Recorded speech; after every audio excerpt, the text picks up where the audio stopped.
Hi there, it's Ian here, and you're watching Grumpy Opinions, the show where I'm going to tell you all about what I think of films, TV shows, games, and life in general. Let's get on with the show.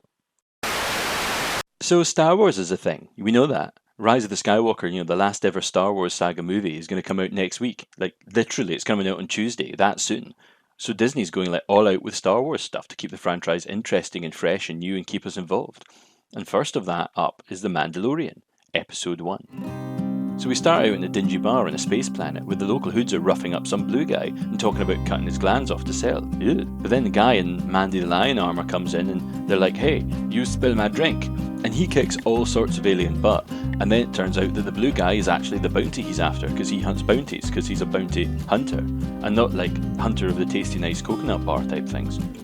So yeah, they hire a speeder back to his spaceship and the dude is like, I'd get away quick because ice beasties are a bit rowdy. And then he gets dead from an ice beastie and it's kind of a shame, but then they take off but they're not fast enough and the ice beastie grabs hold. So then luckily Mandy manages to zap it and they're okay. And then the blue guy goes for a toilet break but secretly he tries to escape and he finds a bunch of guns but doesn't touch them. And then he finds a load of folk encased in carbonite and wouldn't you know, he's next.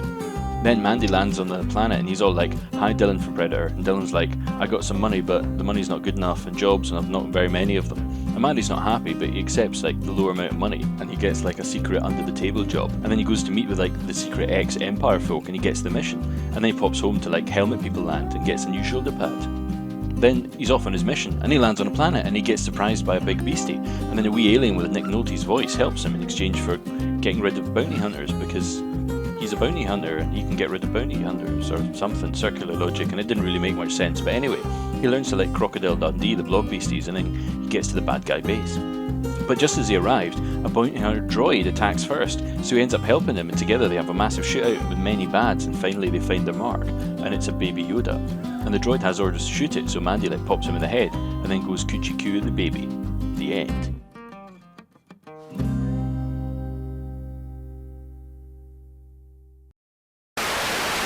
So what did I think? Well, straight up, I'm a massive Star Wars fan. I've been watching the Star Wars films since I was a wee boy, and I don't intend to actually stop. I've not been the biggest fan all my life. I'm not like a super nerd or anything, and I was a wee bit disappointed in Solo, which was okay, but it was just not amazing. And I didn't really like some of the things that happened in The Last Jedi.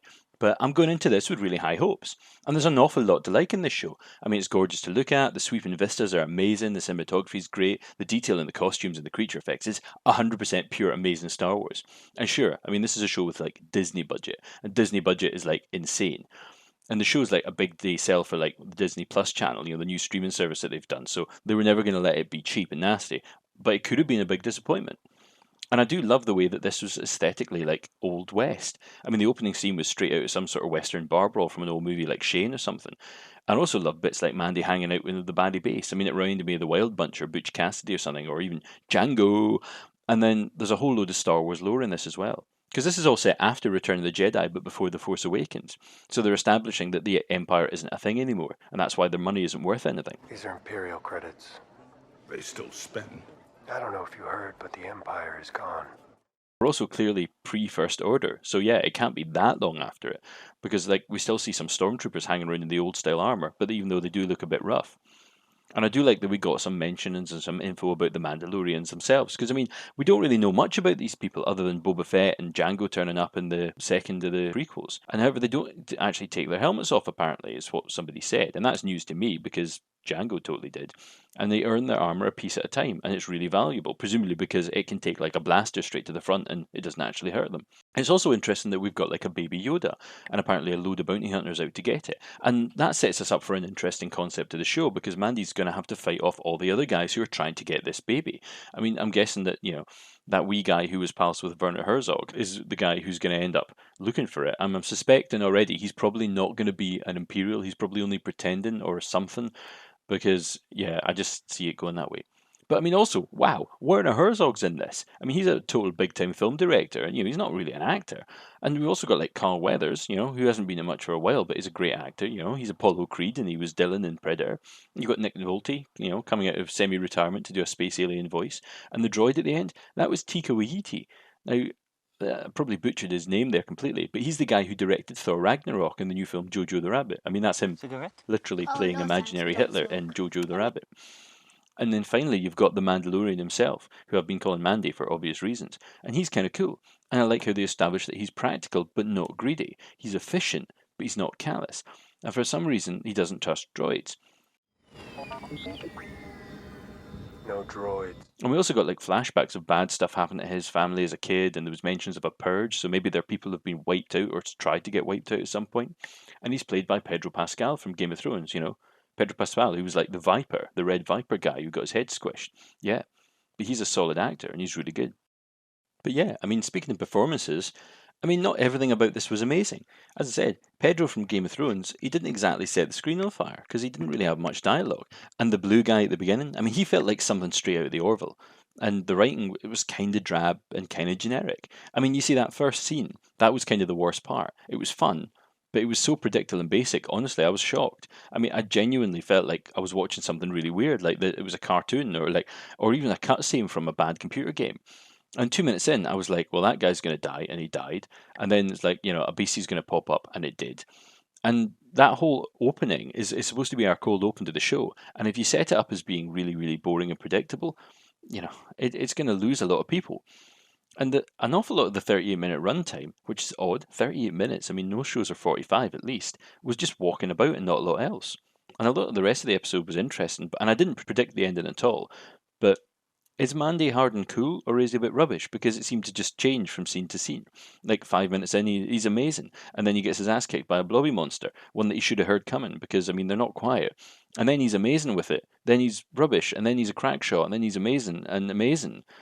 But then, where was this guy a minute ago? I mean, where was he at that point? If he could just be like one shot in every single one of the bad guys, how come he had to hide and stuff and they didn't just take them out? And how many bad guys were there at the end? It was crazy. They just kept coming and kept coming and kept coming. I mean, you should have just taken out that entire place from orbit if there was that many bad guys in it. It was crazy. And there's a slight cheapness to the writing, which is surprising, considering it was written by the same guy who wrote like Swingers and the guy who directed the original Iron Man film. And as I said, there was that kind of Orville level to things.